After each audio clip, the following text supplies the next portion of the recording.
ভূতের মহিলা কলকাতা গিয়েছিলাম জরুরি এক কাজে।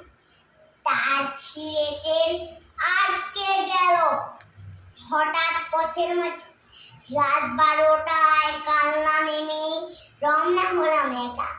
জলার ধারে হঠাৎই এক ভূতের সঙ্গে দেখা।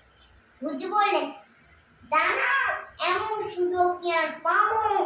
এক্ষুনি তোর ঘাড় মুখকে রক্ত চুষে খাবো। কেঁদে বললেন, সে কি?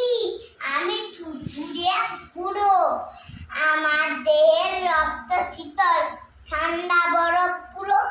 তার চেয়ে ভাই পাকড়ে কোনো জোয়ান ছেলে মেয়ে দারুণ মজা পাবে তাদের গরম রক্ত খেয়ে। ভূত বললেন, খুব ঠান্ডা করবো তোকে সাবান, ইচ্ছে আমার হচ্ছিল আজ।